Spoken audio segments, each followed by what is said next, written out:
welcome back to the road to episode 9, my ongoing series where I chart the road to the release of Star Wars episode 9 in December 2019. Been a while since the last one, and there's a lot of things to talk about, a lot of little tidbits, nothing big, you know, little things here and there that have come out. And for this video I'll be talking about the Last Jedi's Blu-ray release, which is coming out later on this month in March and maybe April in the UK. I think there's a little bit of a delay.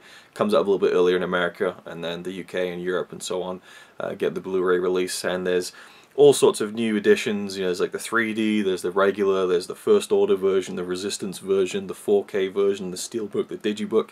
They're going all out with it as you would expect, but I believe it's the first 4K Star Wars title, which is pretty cool. But before we get to that and the details of the special features, which I'm really intrigued about and I'm very invested in as a big fan of The Last Jedi, I want to talk about something that just came out today, which is John Williams announcing pretty much in an interview that he recently had that he'll be retiring from Star Wars with Episode 9. He said that Episode 9 he'll hopefully do next year for J.J. Abrams. It'll round up the series of 9, that'll be quite enough for me. Disney will take it further, and they'll probably continue on to do Star Wars for decades, so I think it's all good. That sounds fine to me. I certainly wouldn't expect him to do anything beyond Episode 9. We know he's doing the theme, not the theme song, but the theme, the main theme of the Solo movie coming out in a few months. But, you know, if he gets to do Episode 9, that's more than enough. You know, I was kind of wondering if he'd even come back to do Episode 7. The fact that he's done 7 and 8, and he's still, I mean, he had like health problems a few years ago. He's getting on in his years now. He's in his 80s. If he gets to do Episode 9, I'll be so beyond thrilled. You know, he is such a huge part of Star Wars to me. And I'm just so excited that he's doing 9, and I hope that he hangs in there to do Episode 9. I've talked about this before. But also he talked about his kind of thoughts on Rey. And he is seemingly quite taken with Rey and Daisy Ridley in general. He said that Kathy Kennedy rang me up and said, "Would you do the music for The Last Jedi?" And I said to her, "Is Daisy Ridley in it?" She said yes, so I said yes. I think he was really attached to the music that he wrote for Rey in The Force Awakens, which you can tell in The Last Jedi when he uses that theme so much and in so many different ways. And I think Rey's theme is beautiful and one of the best themes in Star Wars. But he also said that you know, he hopes that Rey's parents might be identified to us in the next film. And the interviewer said that, you know, I would assume that her parents are someone important and not just anonymous people who died in the desert. I don't believe that. And John Williams says, I don't believe that either. So, yeah, that's kind of interesting, because it seems like most people have really just taken it as read now. That, yep, Rey's parents are no one, and that's that. And there is the possibility that they might be someone. We don't know that, but, you know, I'm at this point I'm kind of training myself to think that they aren't anyone, because I feel like I had not my hopes up, but I had my mind set on Luke being her father. That you know, it didn't really ruin it, but it certainly was something that I was like, oh, okay, you know, and I came to terms with it because I wasn't completely set on it. But I don't want to think like, well, they have to be someone, you know, going into Episode 9, like, we have to find out, you know. If that's it, you know. So anyway, but it's interesting to hear that, you know, someone who is such a big part of it, although he has nothing to do with the making of the films, has that opinion. So, The Last Jedi coming out, I believe, on like the 13th or 14th of March, digital. A couple of weeks later, it's out on Blu-ray, and then I think in the UK. Again, I don't have the exact dates. You can probably find them for yourself. And I'm sure you're not coming to this video to find out the release dates. I'm sure you can find that on your Amazon pre-orders. For me personally, I want to get the Best Buy Steelbook. I like that artwork a lot. I've seen the artwork for the Zavi Steelbook, which is kind of cool, but I just think the droids look so out of place. So, not the biggest fan of that, I suppose. So yeah, I'll be going for the Steelbook from Best Buy if I can procure it. And I probably want the Target Digibook as well, but I think I'm going to leave that one because it's just, monetarily, it's just too much. But I will be getting the UK edition, because it'll take a while to get it from America, and I want to see the film again as soon as possible. I want to see all the special features as soon as possible, so I'll probably get the 4K version because I really like the cover, but also it's kind of nice just to kind of future-proof in that sense. I'm certainly not someone who's going to be buying a lot of 4K movies, if any, but, you know, in a year or two I might have a 4K TV, so it only makes sense to buy one of my favorite films in that format. And it has the regular Blu-ray as well, so that's kind of cool. Anyway, so the special features were announced, and there's an in-home trailer which boasts over 2 hours of special features. Of course, with The Force Awakens, we had kind of the double switch where we didn't get the commentary or all of the special features when it came out, and we had to wait like 4, 5, 6, 7 months for the 3D collector's edition.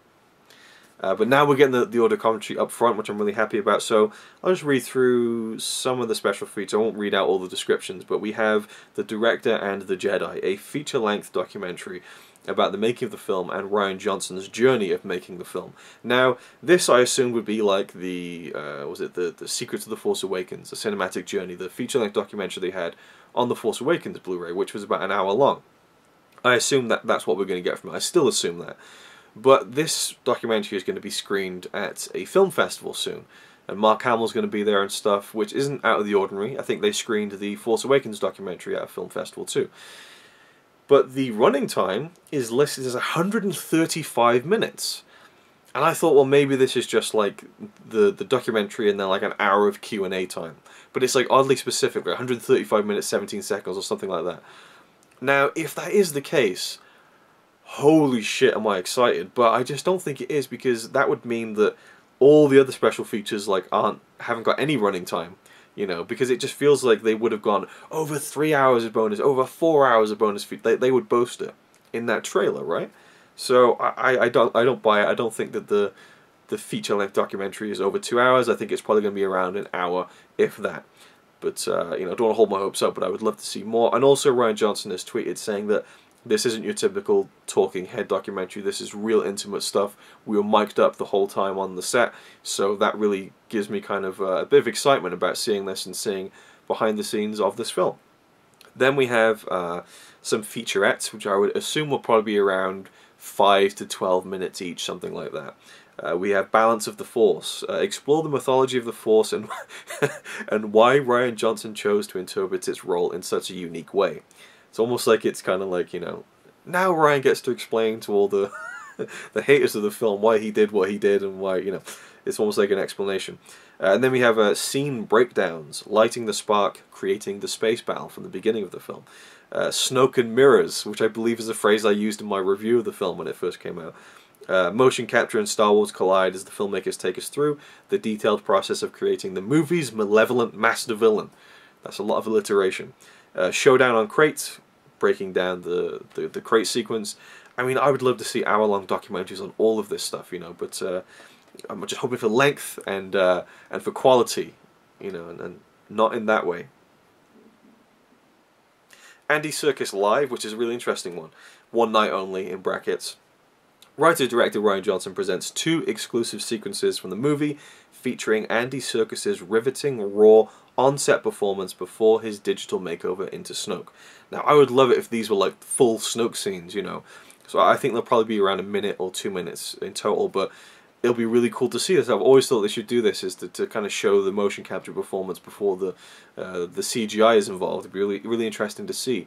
And there's snippets of that in some of they've now started releasing videos online of the visual effects of the film and kind of showing the process, which they did for The Force Awakens when they were putting forward the visual effects for Oscar contendership. So there's a few kind of cool little behind-the-scenes stuff online you can check out. There's also been like a 30-minute documentary on the sound design of the film, which I'm going to wait to watch until the Blu-ray comes out, and kind of just have a big kind of behind-the-scenes Last Jedi fest and save all that stuff for then. And then we have deleted scenes with an introduction and optional commentary by Rian Johnson. I like that element too. And we now have the titles for all of the deleted scenes. So we have alternate opening, which is interesting, and someone's seen in Target or something like a big, you know, 14 deleted scenes kind of video ad, and it shows, it looks like Finn sitting down in a chair with his Bacta suit on, so maybe that's part of the alternate opening. There's also an image of Rey saying goodbye to Finn at the end of The Force Awakens when she kisses his forehead, but in hologram form on Leia's ship, so that's probably going to be one of the deleted scenes. There is Paige's gun jams from the opening space battle. Luke has a moment. Poe, not much of a sewer. And there's some weird titles here. One is, it's kind of weird that you recorded that. And I think some people are theorizing this is R2-D2 showing Luke another kind of hologram recording. The Caretaker sizes up Rey. Caretaker village sequence, which is supposed to be the big third lesson that Luke taught Rey, that is supposed to be like the most substantial one of the deleted scenes, but just calling it the Caretaker Village sequence makes it seem like it isn't much. So I hope there's more to it than just that. Extended Fathia chase, which I'm sure a lot of people are happy about because people just don't like the Fathias for some reason. Mega Destroyer Incursion, extended version. Rose bites the hand that taunts her. I think that's her biting one of the I'll leave that one in for free. The First Order, I was going to say Imperial officer, and it kind of blended with First Importer.